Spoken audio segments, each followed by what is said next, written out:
Hola a todos, bienvenidos a este Intocable. En este vídeo vamos a explicar la exploración funcional de la audición. Es un conjunto de pruebas que, si bien no entran concretamente como pregunta o no suelen entrar como pregunta de test, sin embargo, sí que suelen formar parte de casos clínicos y necesitamos dominarlas para poder dar solución a ese tipo de preguntas. Empezamos con la acumetría, los diapasones. Esta es una valoración cualitativa, es decir, lo que nos va a decir sobre todo es localizar la lesión. Los diapasones básicamente se basan en dos pruebas, el Rhine y el Weber. El Rhine es una exploración monaural, es decir, vamos a explorar un solo oído y lo que vamos a hacer es comparar la vía aérea con la vía ósea. En el Weber, por el contrario, es una exploración binaural, es decir, vamos a comparar los dos oídos y concretamente la vía ósea. El Rhine.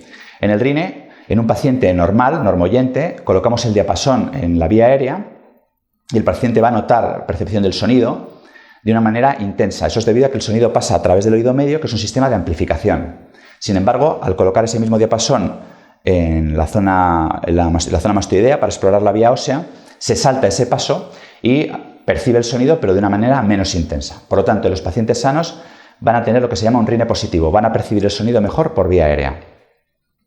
En los pacientes que tengan una hipoacusia transmisiva, es decir, un problema en el oído medio, la transmisión del sonido a través del oído medio se va a ver bloqueada. Por lo tanto, al explorar el Rhine, el paciente va a percibir el sonido mejor por vía ósea que por vía aérea.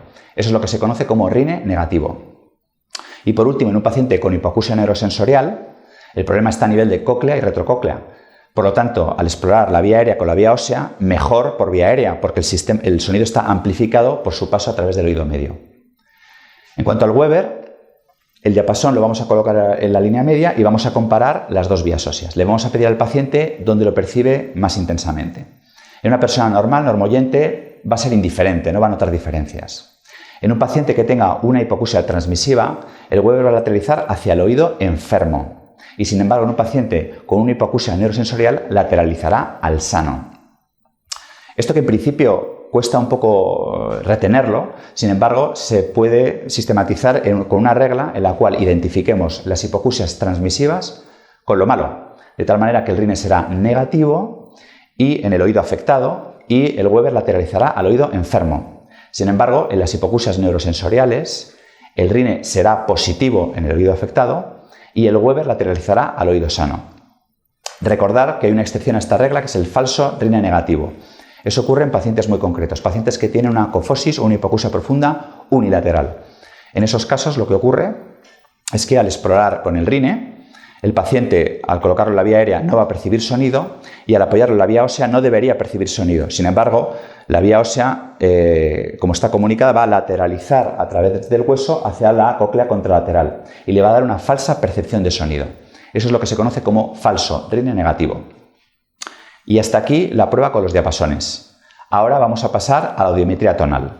En esta prueba lo que vamos a valorar es tanto cuantitativa como cualitativamente la audición. Es decir, no solo vamos a valorar dónde está la lesión, sino también nos va a indicar cuánto oye el paciente. Lo hacemos a través de una gráfica que nos va a relacionar intensidades con frecuencias.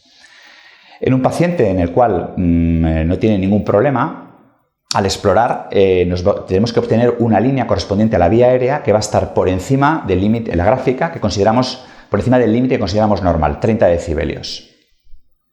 En un paciente que tenga una hipoacusia transmisiva, la vía aérea va a encontrarse por debajo de esa línea considerada como normal de 30 decibelios. Eso nos obliga a explorar la vía ósea. En este caso, esa línea correspondiente a la vía ósea tendría que estar por encima de los 30 decibelios, apareciendo un espacio entre la vía ósea que está por encima y la vía aérea que está por debajo. Ese espacio se denomina gap. Es una pérdida auditiva que suele afectar a frecuencias graves. La hipoacusia neurosensorial, sin embargo, nos va a dar otro tipo de curva. En este caso, de nuevo, la vía aérea nos va a dar por debajo de ese umbral considerado como normal, 30 decibelios, pero al explorar la vía ósea va a aparecer pegada, por encima, pero pegada a la vía aérea. En este caso, no hay gap. Suele afectar más frecuentemente a frecuencias agudas, aunque, acordaros, en el Meniere puede ocurrir que esas fluctuaciones de audición primero afecten de forma neurosensorial a las frecuencias graves. Se puede dar una situación mixta, lo cual no es nada excepcional, en el cual, debido a que hay un problema en el oído medio y hay un problema en el oído interno, se produce una mezcla de ambas gráficas. en la cual en un área, habitualmente en graves, vamos a tener ese gap, ese espacio entre vía ósea y vía aérea, y en otra parte, habitualmente en las frecuencias agudas, esas dos líneas van a aparecer unidas. Es lo que se conoce como hipoacusia mixta. El ejemplo más típico es una autoesclerosis avanzada, en la cual la enfermedad que empieza afectando al oído medio, en su evolución acaba afectando al oído interno y produce este tipo de curva. Y bueno, ahora hemos acabado con las audiometrías tonal-liminar, vamos a explicaros la audiometría verbal. Esta prueba, de nuevo, es una valoración cuantitativa y cualitativa de la audición. Pero en este caso no vamos a determinar cuánto oye en cuanto a umbrales, sino lo que vamos a determinar es de lo que oye, lo que entiende. Lo que denominamos como inteligibilidad o comprensión.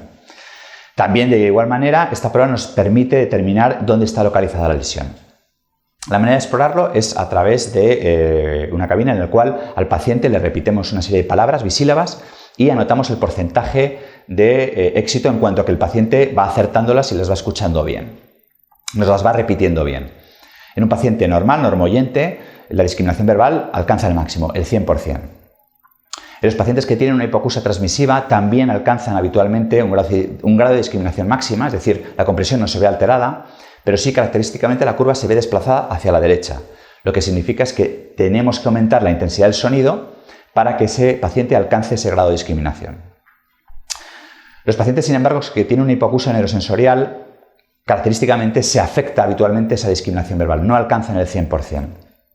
Y en este caso, además, la forma de la curva nos va a poder localizar la lesión si es coclear o bien es una lesión retrococlear.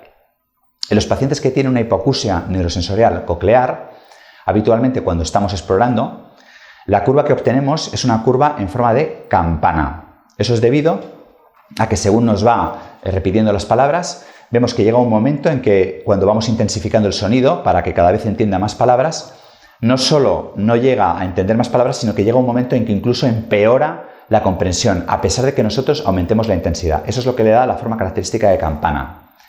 Esto es debido a una distorsión del sonido que se produce en este tipo de hipoacusia neurosensorial que se denomina como reclutamiento. En el caso de las hipoacusias retrococleares ocurre exactamente lo mismo, no alcanzan el grado de discriminación máximo, pero en este caso la curva va a tener una forma de meseta. Eso lo que quiere decir es que según vamos aumentando la intensidad del sonido para que cada vez entienda más palabras, llega un momento en que no entiende mejor y por más que nosotros aumentemos la intensidad, no lo mejoramos. En este caso, el trastorno, la distorsión del sonido, se asocia a la duración del sonido y corresponde a un fenómeno fisiológico que se produce típico en las hipoacusias neurosensoriales retrococleares que se denomina adaptación o fatiga. Por lo tanto, recordad, hipoacusia neurosensorial coclear, el trastorno está asociado a la intensidad y es un fenómeno que se denomina reclutamiento y la forma de la curva va a ser campana, mientras que en la hipoacusia neurosensorial retrococlear la forma de la curva será meseta y se debe a una distorsión asociada a la duración. Eso es debido a un trastorno de adaptación o de fatiga a nivel del nervio auditivo. Bien, esto es importante porque nos va a permitir diferenciar en esos dos subtipos de hipoacusia neurosensorial.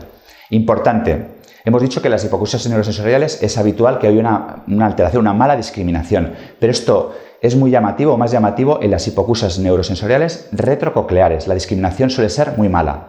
Y además hay una discrepancia entre los resultados de la audiometría tonal, es decir, cuando determinamos el umbral auditivo y cuando hacemos la audiometría verbal.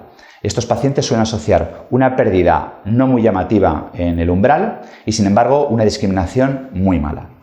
Y hasta aquí este Intocable. Espero que os haya sido de ayuda. Nos vemos en el próximo Intocable.